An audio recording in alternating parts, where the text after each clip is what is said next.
Welcome back. A lot of us are doing a lot of home projects. I don't need to tell you that. You could drive by Home Depot to see the line going in to realize, everybody's doing something. And that includes gardening. But where do you start? What do you do? Our buddy Kendall talked to our good friend garden guy Dale Kay about some spring gardening tips. So like I said, I've told you, but for people at home, I have this front garden area that we've been working on for a couple years now. And there's a specific spot that I'm really looking to redo, but I've found, and maybe people at home feel this way too, it's kind of intimidating, one, to redo a big area of your land into a garden, but two, it's hard to figure out how to do it. So Dale, what are the first steps when you find an area of your garden or your property that you're like, I want to make a perennial garden here?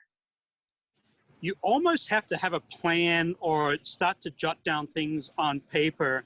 And that's almost what I did when I saw your space, because every space is unique. And because you're doing yours in the front of the home, you have to start to take into consideration architecture and maybe a little bit of curb appeal as well. So that really will determine what kind of flower garden or perennial garden that you start to design. So I would start with the home first. And your home is more like mid-century modern. It's got some cool, colors going on. So that really starts to determine your landscaping plan. Okay, so really, especially if it's in the front of your home, take your actual house into consideration. You have to, where, if you had a single level home or something that was like a Cape Cod style home, you could do like a cottage garden. Yours will, when you have a home like yours that's tall and also mid-century modern, you want to kind of formalize that, and that's where that plan really starts to take place. And you'll need to use some heights and some color blocking to make sure that that looks good. Okay, so take your house into consideration. And then you and I spoke yesterday because, like you said, you wanted some photos, dimensions. Dimensions, though, actually measuring out the size of where you're working with. Right, and that will help you determine how many plants. So once you start to do your research on height and spreads, and it's easy to go to the garden center and put in a whole bunch of things, and then you forget that these plants, like babies, they actually grow and get big and mature. So you really got to do some of that research. So starting off knowing what space you want to have, what type of light, what type of soil, and how you want things to develop.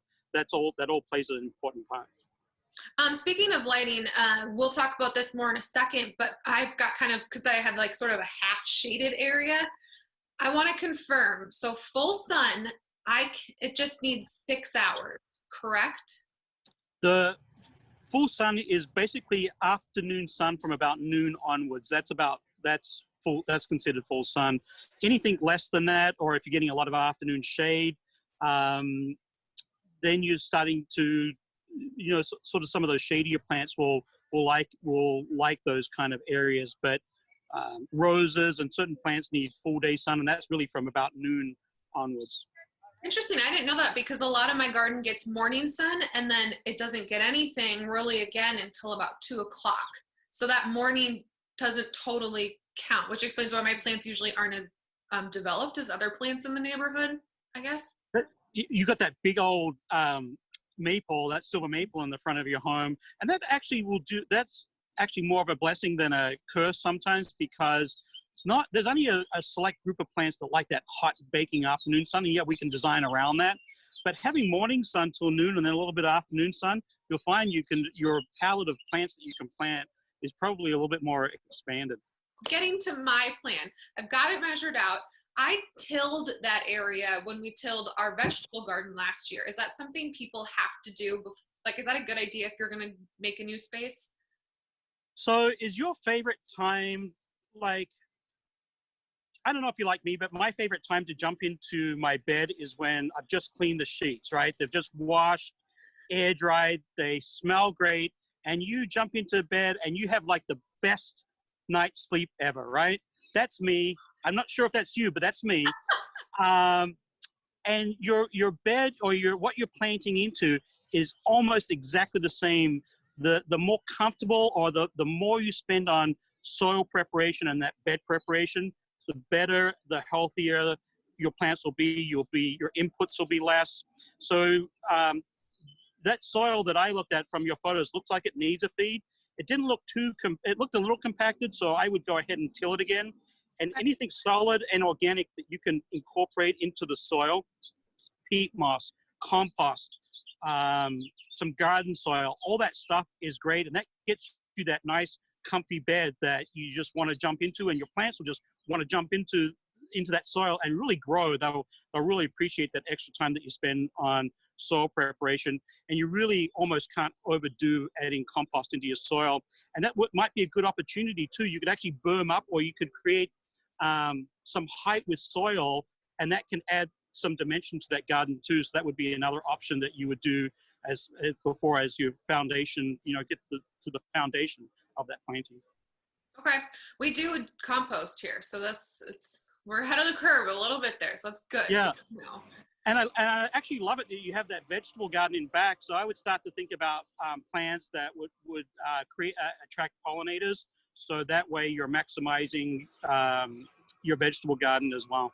So we've got all the basics, but you sketched up something for me, because I had a really hard time looking online. I kind of picked out the plants that I like. I looked at what would grow in Minnesota, what wouldn't. But the real trick for me is, I was like, how do you lay it out so that, do you focus on color? Do you focus on size? Do you focus on bloom time? I was really overwhelmed by the whole thing.